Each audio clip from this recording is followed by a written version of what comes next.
Good afternoon, and thank you for tuning in to our AALI Speaks podcast. My name is Alan Mitchell, and I'm here with Dave Ramey. Dave, if you could tell us a little bit about your role as Safety Services Director for the City of Mansfield, I feel like that'd be a great way to get started. Safety Service Director in the City of Mansfield is the person who is the directorship that's in charge of and oversees all safety forces. That's the police department, fire department, dispatch, police records, and the police lab.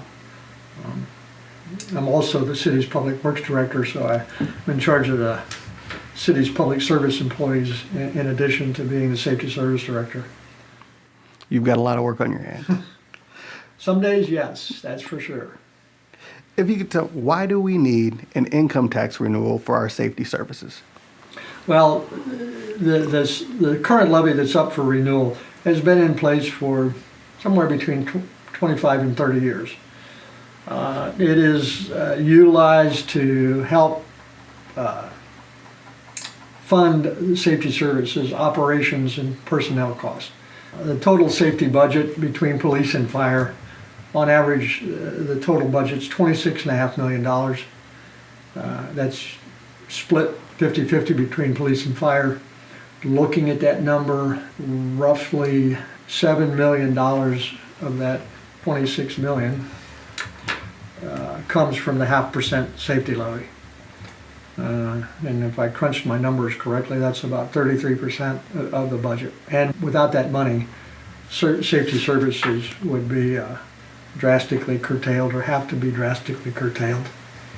So you said it was about maybe a decade ago that then Governor Kasich cut significantly state assistance to local municipalities for funding safety services and other road repair like you're in charge of. Did this levy that is now up for renewal kind of replace that fund, or you said it preceded it? It preceded. The city safety service levy has been in place longer than that. What Governor Kasich did and the state legislature did, and you're right, about 10 years ago or 15 years ago, they cut what is called local government funding to cities. It was a funding source that the state had in place for decades, where they paid the cities and municipalities certain funds on an annual basis as part of their budgeting process. That was drastically curtailed and cut back. Most of the local government funding, in part, some of it would have gone to safety, but most of it was for other public services and general government funding, or government funding in general. I get it right. You said about a third of these funds represent that 0.5% income tax renewal. How do you get the other 2/3? Well, the other 2/3 comes from, out of the 26.5 million, a little more than 16 million on average comes out of what we call the city's general fund, taxation money that's received. Every city in the state of Ohio is entitled to collect a 1% income tax without going to the voters. And so a little over 16 million of that 1% that is collected goes to fund the safety forces. The other 10.2 comes from this 0.5% safety levy and 50% of the pride levy. Okay. The 0.25% pride levy. So do the retention bonuses paid to safety services recently affect levy dollars? No, the bonuses that have been talked about are ARPA funds, ARPA funding money, or money that comes from ARPA, has nothing to do with the taxation or the general fund monies that are utilized to support the safety forces. I'll get it out. A third of the budget is quite significant. What would happen to our safety services if this levy were to fail? Well, there would be a serious, we would have to take a serious look at services and personnel within each of the departments. And based upon prior experience, would mean we would have to look at layoffs and a reduction in force in each of the forces. which nobody wants and nobody deserves. I mean, currently, the police department is down 10 people from what their budgeted number is. Fire is right where it should be, or needs to. I don't want to say needs to be, because my fire chiefs would say they need more, but it's where it is at a level that is a workable level right now for them. It's interesting that you say that. Monthly, NECIC hosts a neighborhood action meeting. And during our March 2023 neighborhood action meeting, one of our guests from the police department stated that the city of Mansfield has had a difficult time maintaining the recommended staffing levels during each shift over the past decade or so. Will this renewal level help to alleviate those issues? I'm not sure that it will help alleviate them completely. It will help us to maintain current levels and hopefully fill, in the case of the police department, fill the 10 positions that are in need of being filled. The retention problem and the maintaining of staff is kind of a multi-pronged problem that comes from a lot of the police interaction that's occurred nationwide, police-public interaction that's nationwide, and trying to find good, solid, qualified candidates or individuals that want to become police officers. It's not the most popular job in the world right now. Understandably so, and we thank them for their service. What happened to the part of the operating budget that for those 10 officers that we didn't spend on personnel? It goes towards other expenses, maintaining training levels, maintaining equipment, doing contracted services to allow the departments to operate on a day-to-day basis. So it's not just all overtime, it's... No. Okay. During that same meeting, another neighbor remembered what seemed like a lot more police community relations, with neighborhood impact section, neighborhood watches, and citizens on patrol. And she was especially concerned about programming for juveniles, like school resource officers, DARE programming, explorers, and the Police Athletic League.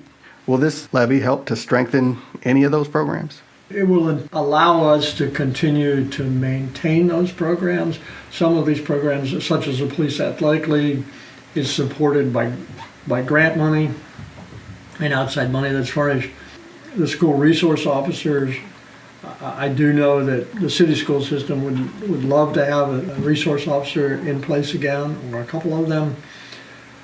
The situation that caused the reduction in a lot of these programs was the fact that our manning levels, especially within the police department, got so low that the chief needed to pull officers from these details to be able to work the streets and man the streets in a proper fashion.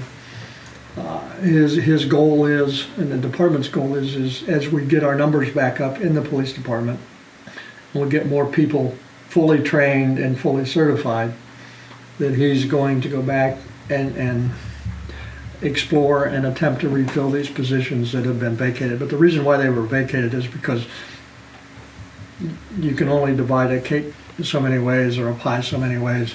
And he chose to put as many people on the street on a daily basis as possible, rather than putting them in individualized programs. Well, we hope that we get the manning back up.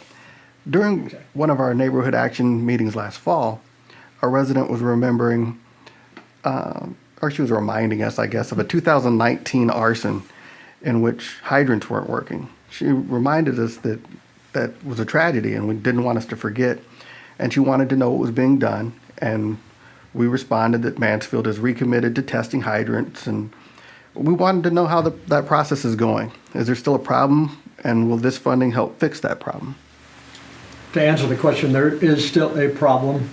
The way that all hydrants within the city are tested, a quarter of them or a fourth of them are tested every year. The testing is done by the fire department, who goes out, and you'll see them, potentially we'll see people, the fire department out flushing hydrants, or they're open, the hydrant's open and it's running. They're testing it They do, again, a quarter of those every year. Those that are not working are documented. The reason that most of them are not working is not because the hydrant doesn't work. It's because the water lines that service the hydrants are so old and so small that they're basically, there's not enough pressure going through the water lines, the water mains, to allow the hydrant to work properly. And the way we're addressing that problem is it goes back to the increase in water rates, and the need to increase the water rates was to enable us to replace old failing water lines with new water lines. So to answer the bottom line answer to the question is, the safety levy does not fund the replacement of the water lines. The water lines that need to be replaced to make the hydrants work and function properly has to be funded by water funds. Thank you for making that much more clear. Next question is about innovation. Is it by necessity or because of technology or sometimes because of social change? Every city has changed its safety services delivery model over time. What are some of the public safety service changes that you're most excited about that we might see on the horizon? And will these funds help to accomplish something innovative? Well, one program that I think is pretty exciting for at least the police department, and I key in on them, not out of necessity, but because there may be more innovation there, is some equipment that we've been able to put in place to train officers better, to be able to do it in town rather than send officers out of town, keeping in mind that we are the largest police department and police force and fire force between Cleveland and Columbus. So some of the things that we've been able to do on the police side is to turn an old indoor shooting range that we have within the city building into a simulator setting to allow officers to, using video and webinaring and those kinds of things, to simulate different scenarios that they might face on the street to better know how to handle them. We've built a new shooting range at the airport. We are in the process of equipping all our police officers with body cams. We have, I believe, 2 drones. I want to say I believe because I know we have more than one, but I'm not sure whether we have 2 or 3 that are utilized in special situations or available to be utilized. Each of the departments to have a Facebook presence, a Twitter presence, a web page presence. That's still probably the most effective way of dealing with and providing services is to be out there and in the public and make yourself present and known, and which kind of leads into ideas about interaction between police and fire and the public. We have some very, very good, and for every organization has its rock stars and then it has its people that kind of hang on, but for the most part we have, I think all of our officers, both police and fire, I would call them rock stars in their commitment to their job and what they want to do and how they do it and how they deliver to the community and interact with the community. The police department has what's called Cop Shop, where they go out and help kids buy clothing and school supplies. Both departments go out to the schools and participate in reading programs. They both go out and visit daycares and elementary schools and allow kids to see their equipment and interact on their equipment. Keep in mind that the city is the place in the country where Safety Town was started and innovated and started some 75, 80 years ago. And those sessions are, even though they're run by through PAL and through the police department. The fire department is very interactive in those, in that schooling. They'll, I think there, at one time, a couple of years ago, there was a police officer, I don't want to say caught on camera, but filmed on a phone playing basketball with a bunch of kids, either at Johns Park or North Lake Park. So they like to, and the downtown, fire engine, police car displays and interaction that the carousel has, they're very active, and they want to stay that way, and they want to be out there to know that they're the public's partner, not the public's enemy. Well said. Do you have a favorite story? I know that police and fire, they do heroic stuff all the time, and it doesn't always make the news or the papers. Is there an anecdote from the last couple of years that we may not have heard about that's come to your attention? I think on a daily basis there are situations that a lot of them that I don't necessarily hear about. Regrettably, I usually hear the trouble situations, not the good situations. But I do know that I can go through, and if I want to. And when I was the HR director, I would be made aware of this, or more aware of it on a daily basis. Is notes that would come from parents, or notes that would come from school teachers, or notes that would come from a child of a parent. Commending either the firemen or the policemen for the services that they provided to those people in a particular situation or a particular case. I know, I can remember 20, more than that, 30 years ago probably, my grandmother, she had some issues, and the fire department issues in that she could and did sometimes fall out of a chair or slip out of a chair, and was on the floor and couldn't get up and couldn't get out. And this was before the alert buttons or the emergency buttons that people can have, or now that you can have the alert buttons. She had the ability to call the fire department. The fire department had a key to her apartment. They knew where it was. It was kind of, they call them knock boxes, but they had a key to the apartment or the house. And if she would call, they would go and they would help her get up and put her in her chair and go on. There's little stories like that I don't necessarily hear on a daily basis, but they are out there, and they hopefully that answers your question. It does. But like I said, they do heroic things daily. And they do the everyday things too that we don't hear about. So I guess there were a number of things that we mentioned that might be opportunities for improvement. So I guess my last question is, why 0.5%? Is 0.5% enough to keep up with the needs of our police and fire departments? To be honest, probably not. The biggest issue with maintaining both departments is what we call capital outlays, or buying hard equipment, buying vehicles.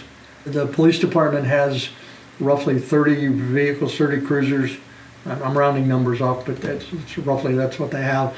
The fire department, of course, we have 5 fire stations. We have 4 working EMS units, and when it comes down to buying those things, even though they're only not bought every year, they're extremely expensive. Example being, and I'll throw these out just as an example, police cruisers today, to buy a police cruiser and fully equip it to make it with all the electronics and the lights and the radios runs about $75,000 to have one.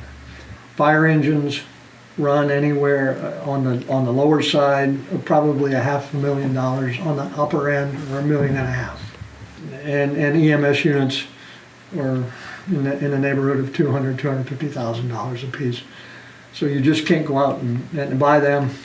They are pieces of equipment that are not built until you pay for them. In other words, you don't go to a car lot, or you don't go to a dealership and buy them. They will not build them until you pay for them. And then the maintenance on all of that equipment is pretty high. The fire department has its own mechanics.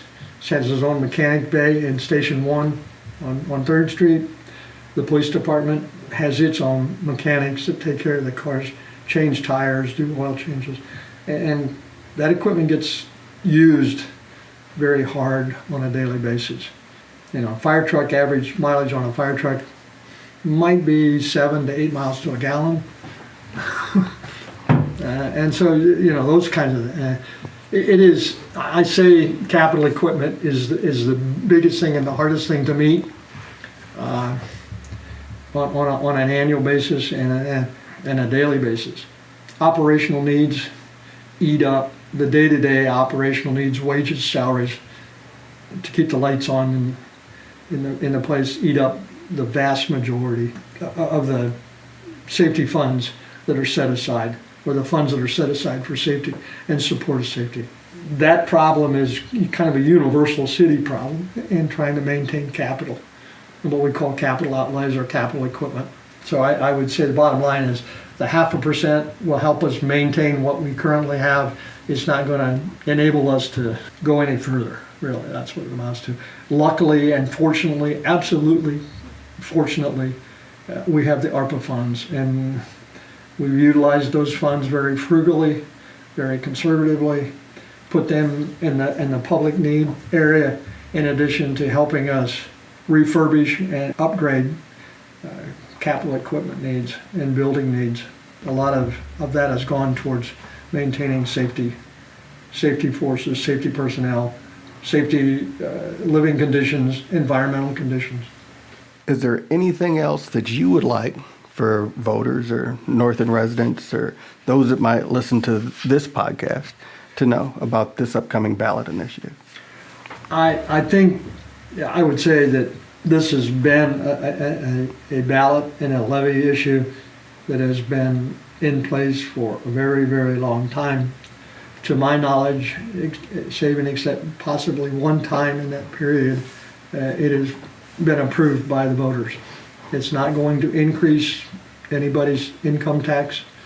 It's a renewal is what it is. It is vitally necessary to the city to have this in place to maintain its current services and make an attempt to enhance those services if possible. Without this tax, without the monies derived from this tax, the safety forces, the first thing that would be looked at would be personnel, and it would cause the city to seriously look at reducing safety forces, because the only other way we would have to maintain the services right now, as they currently exist, would to take more of the general fund money that's utilized. And if you take more of the general fund money,